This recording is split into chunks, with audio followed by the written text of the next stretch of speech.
Lakota person, and these are not my traditional homelands, but I am thankful to the Ute, Cheyenne, and Arapaho for allowing me to speak on their homelands, and also for all of the nations now that are gathered here and call Denver their home.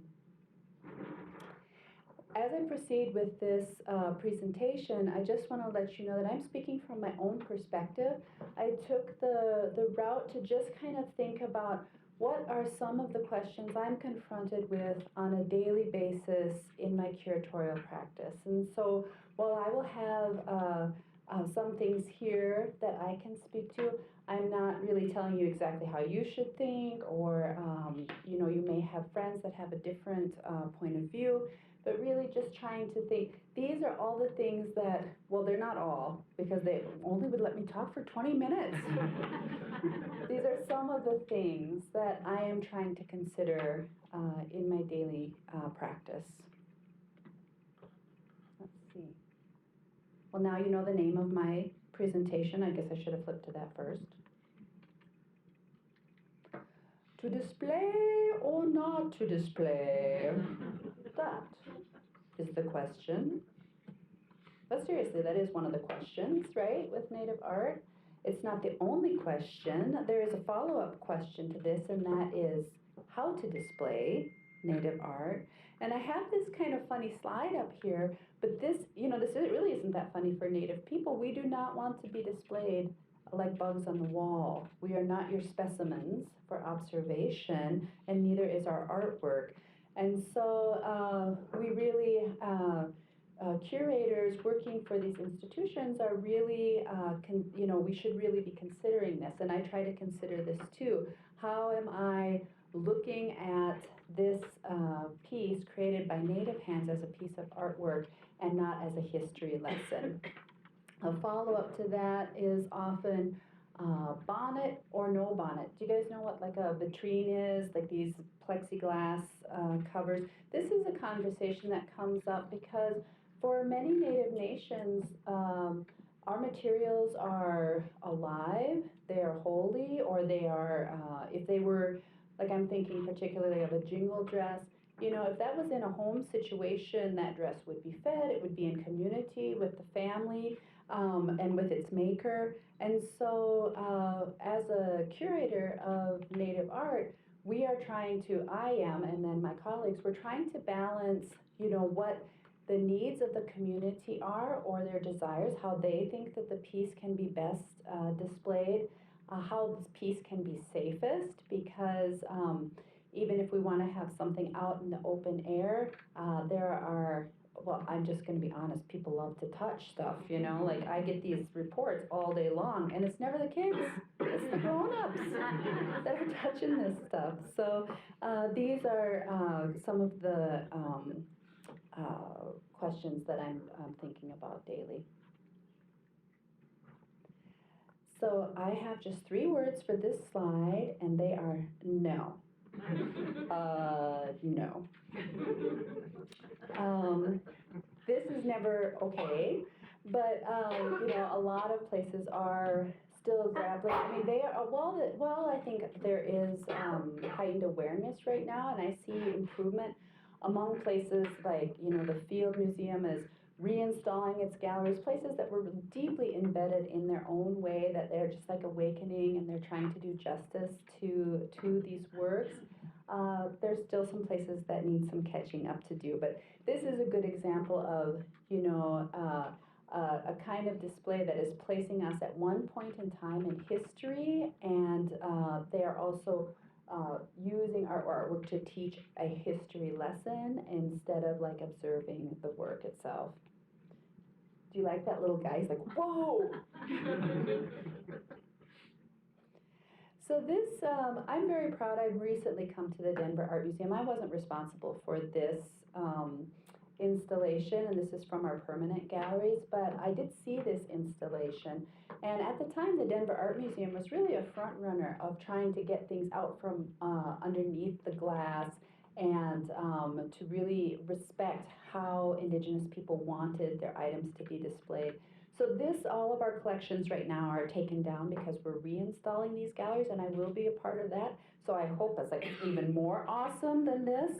But there is a lot that is at least going right in here, and of course there's still some room for improvement. But you know, you'll notice that we have a lot that is not covered by glass.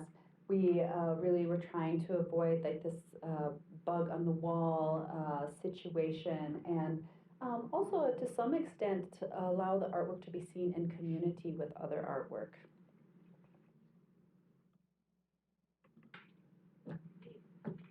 How many of you white folks have ever thought this out here? Would you dare to say it? I have a friend and she's always like, I wish I was native. I'm just pure vanilla. I'm just vanilla. Um,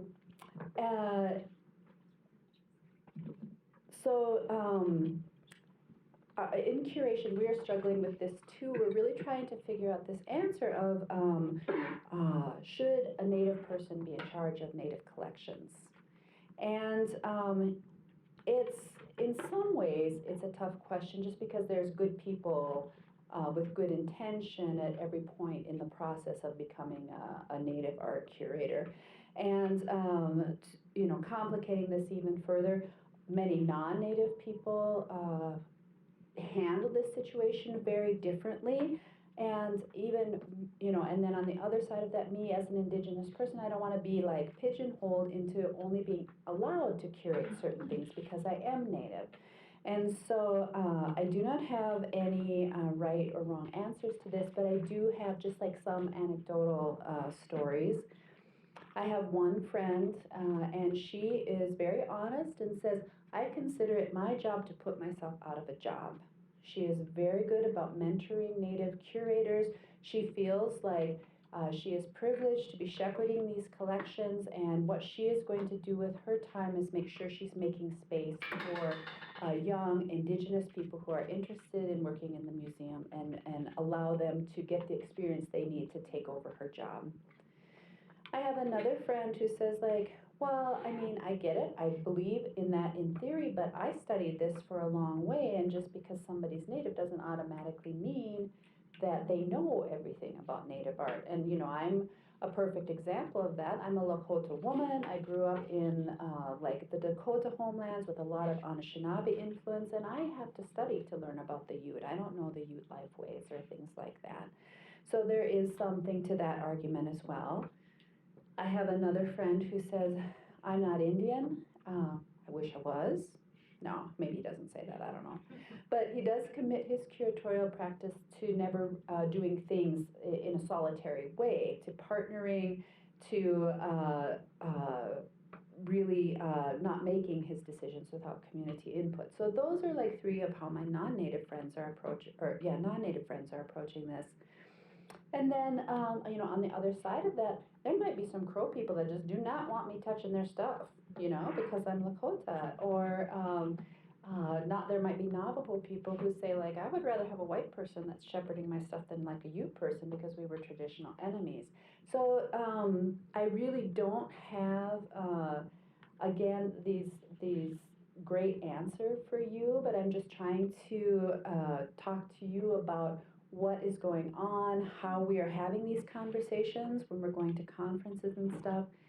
I guess that something that I would like to promote is just to say, like, if you are non-Native and you want to shepherd a Native collection, you should be asking yourself some hard questions about why you want to do that, and why are you interested in Native art and not the arts from your own culture? Is that because it's more exotic? Is that because that makes you more unique? I don't have the answers for you, but you should have the answers for you. What forms the basis of your curatorial practice, and do your is what's guiding you in your life and in your practice meeting the collections, you know, of the people that you're representing, you know, because if it's not, there's going to be a disconnect and there's going to be headbutting there.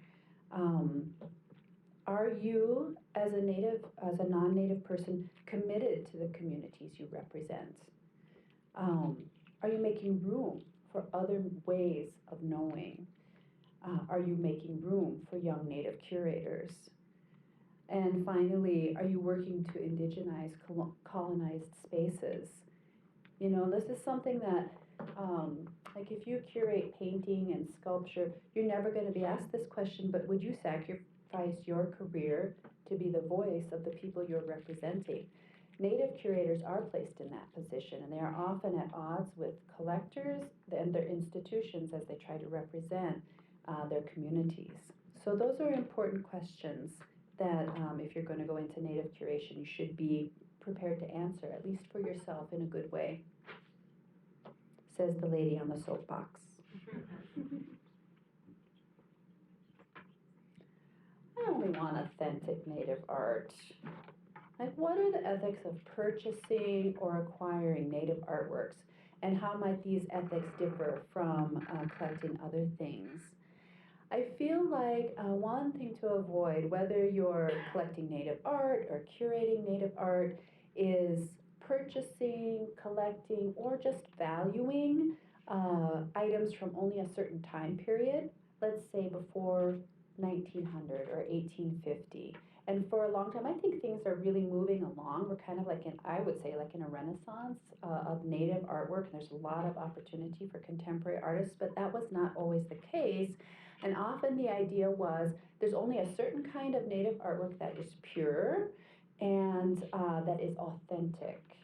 And that was because it was like supposedly before European contact. But that's just a myth, because indigenous people who had contact with many kinds of people at all periods of time, you know, it might not have been European people, but it certainly was other people living on this continent from different nations or further south or going into South America, the South American continent. So that's just a silly thing. Nobody would ever say, hey, like I think Rembrandt is the only painter, because he still mixed his own paints. You know, this Monet, you know, not a, cheap guy, because he was squirting it out of a tube. And, like, what was Basquiat even thinking here? He was using, like, acrylic, and he was, using these oil sticks. That's not art. Now, I mean, people might still say that, but I think you get my point here. The same can be said for Native art. Wouldn't it be crazy to limit an artist, a stunning artist like Jamie Akuma, who you see on the far left, and tell her, you can only make one kind of art because that's what makes you Indian and that's what makes your art art? That's silly. You wouldn't say that to any other artist on the planet. So why would you say that to an indigenous artist? Again, kind of coming back to this point, art for art's sake or art for a history lesson. There's a big debate also in curatorial realms about where should Native art be shown. Should it go into the American art collection, or should we keep having this, which can be troubling or like seen as ethnographic Native American art collections? And especially that comes up for museums like mine, which are encyclopedic. And I guess I'm kind of a yes and person, and that's because, in my opinion, Native art can hold its own in any time period against any kind of art for innovation, beauty, messaging. So yes, of course, I want to see Native artists have every opportunity that any other artist has, but I do not want to see our artwork co-opted by any other place too. So I heard somebody talking just tonight at the reception that they were doing a paper on visual sovereignty, and I think that's really what I am kind of getting at. Yes, I mean I'm kind of stubborn, like, no, we still are not American though. We are Native, we are Indigenous American. But yeah, I want to see all our artists have the same access to markets and resources that non-Native artists have. So I think the important thing that I'm trying to remember is I don't want Native artists to get recognition now as American artists because somebody somewhere finally decided they were good enough to go in that, because that still holds that category as the standard, and I don't think that should be our standard. but yes, certainly deserving of being anywhere we dang well want to be.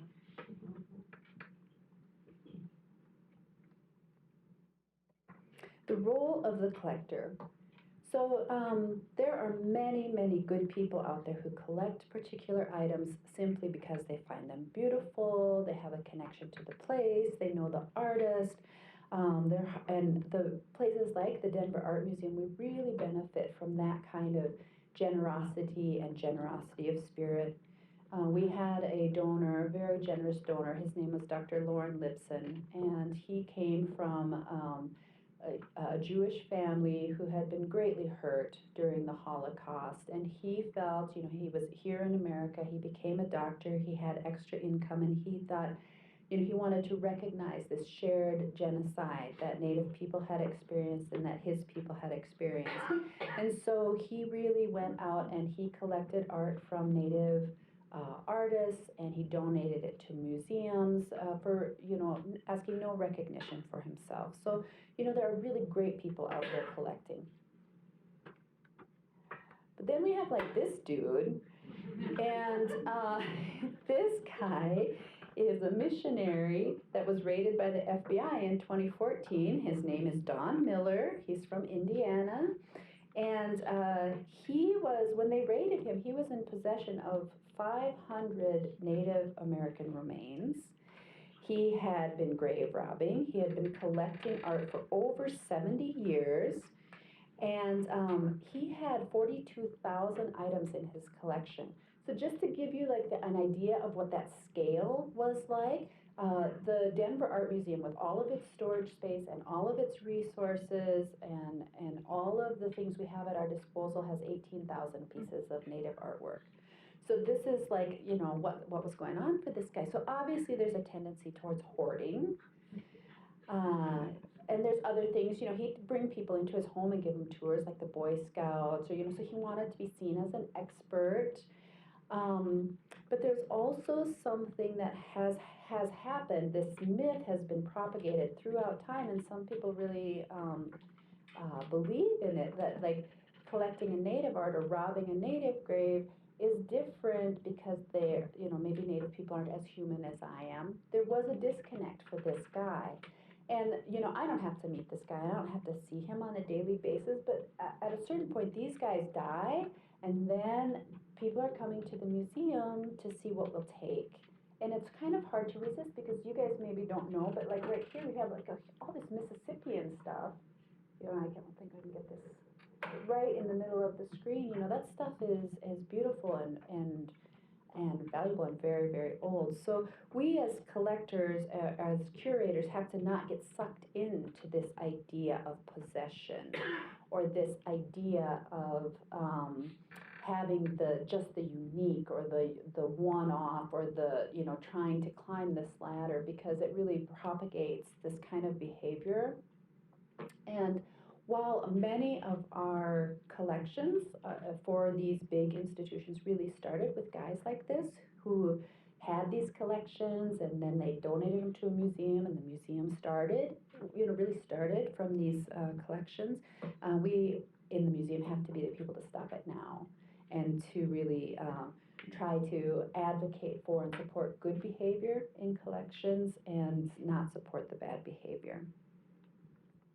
Okay, you're just about done having to listen to me. So how many of you guys have heard of the slow food movement? So when you want to work with Indians, it's a new movement. It's called the slow meeting movement. And that's not because natives are slow, but it's because we take time. It takes time to get to know us. It takes time for us to trust you. I mean, not me, because you can tell I have no boundaries, but for most people. And natives, many native nations, I can't speak for all again, but we deal in consensus. We deal in trying to work together to come to a solution. And a lot of times our elders are leading the way. Okay, so these ways are not efficient. They are not fast. They do not show a measurable ROI. There are multiple answers, and all opinions must be heard. And and you have to go out, or I mean, you should want to go out to where Native communities are. And, you know, we're not just like always around the corner, because like a lot of white people made sure we were like way over there. So all of this takes a commitment by the institution. It costs time, it costs money, and the results will not probably meet immediately with like Western standards of productivity. So if you want to work, this is like another question of ethics. You know, if you really want to work with Native communities ethically, you have to commit to meeting them where they are, both physically and societally. I do consider my role as a curator to advocate for this kind of community engagement and to showing up in the community. You know, although, you know, I'm just getting to meet a lot of nice people because I just moved here from Minnesota. But anyway, being present is an ethical consideration in my practice. So something really cool about Lakhóta ways is like, until I say those first 3 words on the top, nobody else gets to talk. Can you imagine if that was like how it was? Like, you know, well, in some ways it could be bad. You know, somebody might not ever say those words, and then you'll just all be dying to say something. I'm going to say those words, and I'm going to say them in a minute here. But in closing, I want to say that there are many more considerations to curation than I have raised here.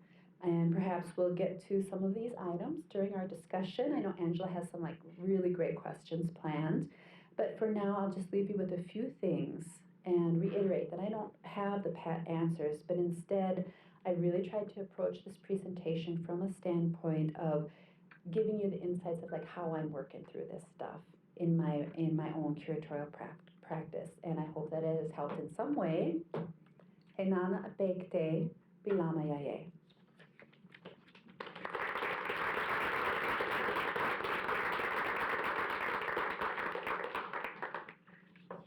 Thank you so much.